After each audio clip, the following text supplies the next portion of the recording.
Hey there, Calvin Strawn here, creator of the Find a Way to Win programs, talking to you about using your creativity and your tenacity to perform your best under pressure. So in order to do that, I want to talk to you about recovering from a fall.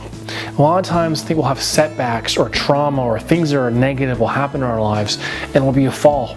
So how do you recover from that? What's one of the quick tips to do that? That's the purpose of this message here today. So a lot of times we hear the word trauma and we think something violent or physical. Car accident, broken bone, something very big, gruesome even. But sometimes trauma isn't physically violent. Sometimes trauma is just, I don't mean to say just, I think trauma sometimes could be the loss of a job or a career.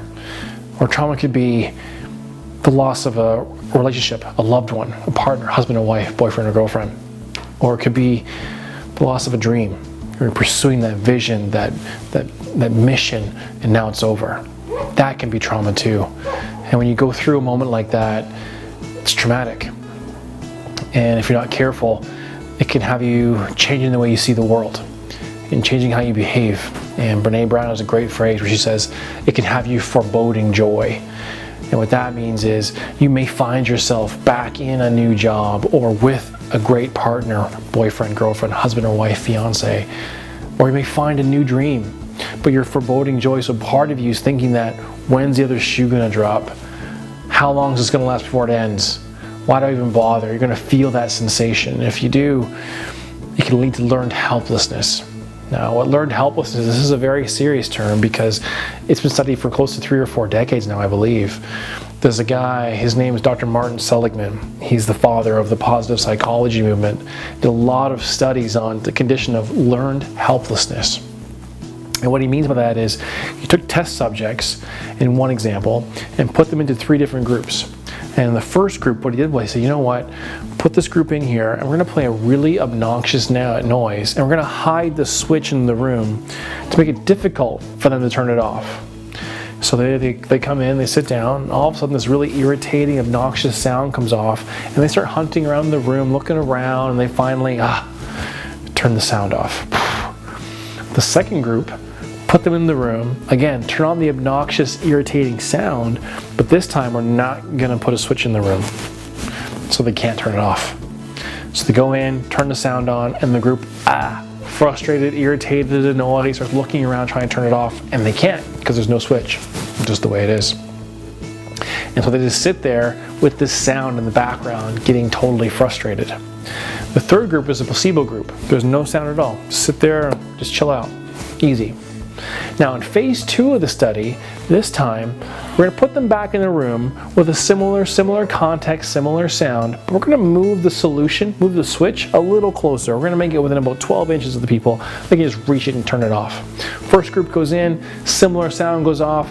They look around, 12 inches away, pop, turn the sound off, no problem.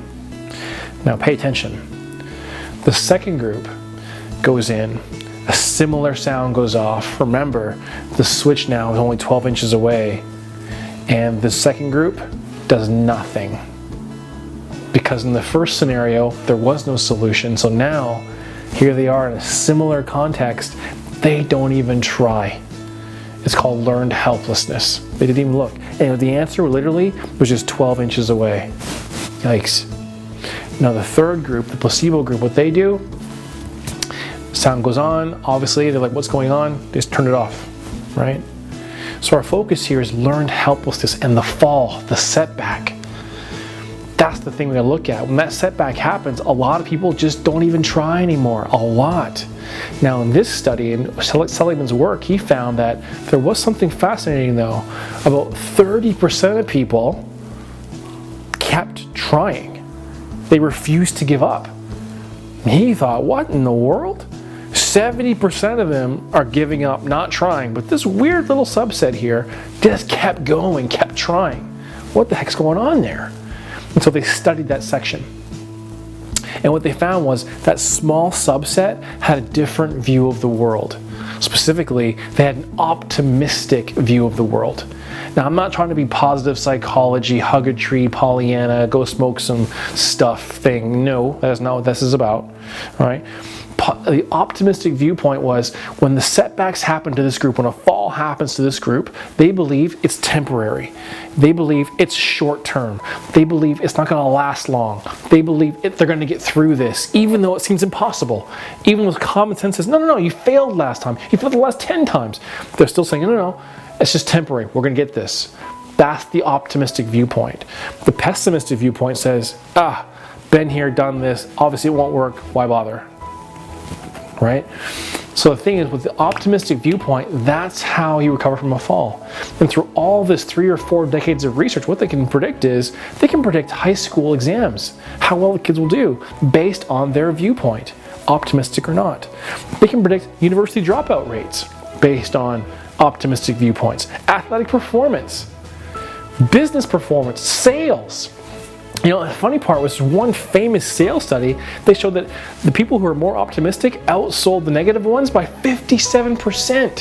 So the trick here is, if you want to recover from a fall, I'm not asking you to be Pollyanna and hug a tree. I'm saying take on an optimistic viewpoint. Believe this is temporary. You can find a way through this. You'll get this, you'll figure it out. If you can do that, you will find a way to win. See you on the next one. Hey there, thanks for stopping by and thanks for watching. Listen, if this video really resonated with you, make sure you subscribe to my channel so you get the latest updates on how to find a way to win and really perform well under pressure. And for an even deeper dive on the training, go by my website, calvinstrong.com. I promise your time will not be wasted.